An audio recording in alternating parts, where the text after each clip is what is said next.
Hi kiddies Malayalam world. എല്ലാ കൂട്ടുകാർക്കും വീഡിയോയിലോട്ട് സ്വാഗതം. കഴിഞ്ഞ ക്ലാസ്സിൽ ഏതൊക്കെ വ്യഞ്ജനാക്ഷരങ്ങൾ പഠിച്ചു നമുക്കൊന്ന് നോക്കാം. ശ്രദ്ധിച്ചു നോക്കിയാട്ടെ ബോർഡിൽ ഏതൊക്കെ വ്യഞ്ജനാക്ഷരങ്ങൾ പഠിച്ചു.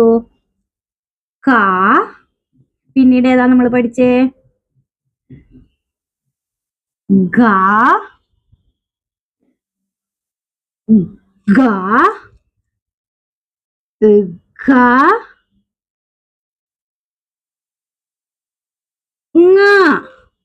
പിന്നീട് ഏതാ നമ്മൾ പഠിച്ചേ? ച, ഇച്ഛ,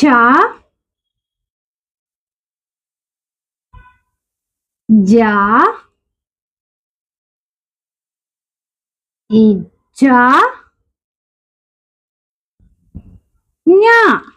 ഇത്ര വരെയല്ലേ കൂട്ടുകാര് പഠിച്ചേ? ഒന്ന് വായിച്ചു നോക്കാം.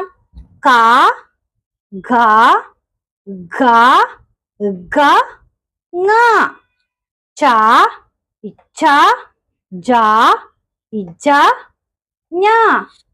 ഇതുവരെ കൂട്ടുകാരൊക്കെ പഠിച്ചു എന്ന് വിചാരിക്കുന്നു. ഇന്നത്തെ ക്ലാസ്സിൽ നമ്മൾ പഠിക്കാൻ പോകുന്ന വ്യഞ്ജനാക്ഷരം ത. ഏത് വ്യഞ്ജനാക്ഷര ഇന്ന് പഠിക്കുന്നേ? ത.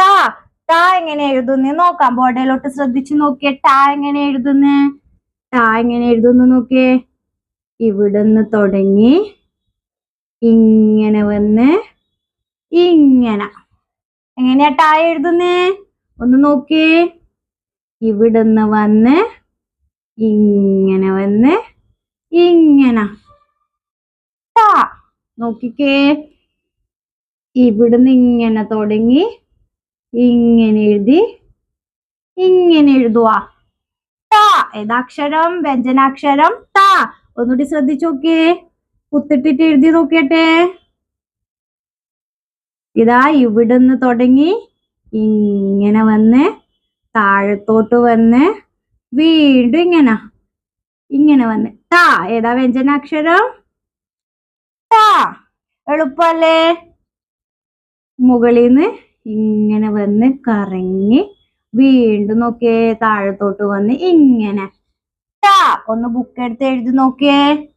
ഇവിടുന്ന് തുടങ്ങി ഇങ്ങനെ എഴുതുക. പിന്നീട് ഇതാ ഇങ്ങനെ വന്ന് താഴത്തോട്ട്. ഏതാ വ്യഞ്ജനാക്ഷരം? ത. നോക്കിയേ. എളുപ്പല്ലേ എഴുതാൻ?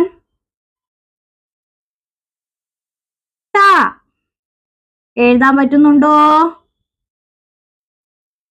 വ്യഞ്ജനാക്ഷരം. Okay, good. പറഞ്ഞോണ്ട് എഴുതിക്കേ. വ്യഞ്ജനാക്ഷരം ത. അങ്ങനെ എഴുതുക. ഇവിടുന്ന് തുടങ്ങി ഇങ്ങനെ വന്ന് ഇങ്ങനെ. ഏതായിരുന്നു പഠിച്ചേ? വ്യഞ്ജനാക്ഷരം ത. മനസ്സിലായോ എഴുതാൻ? വീഡിയോ ഇഷ്ടമായ ലൈക്ക് ചെയ്യുക, ഷെയർ ചെയ്യുക. അതുപോലെ കൂടുതൽ വീഡിയോക്കായി ചാനൽ സബ്സ്ക്രൈബ് ചെയ്യുക. Thank you.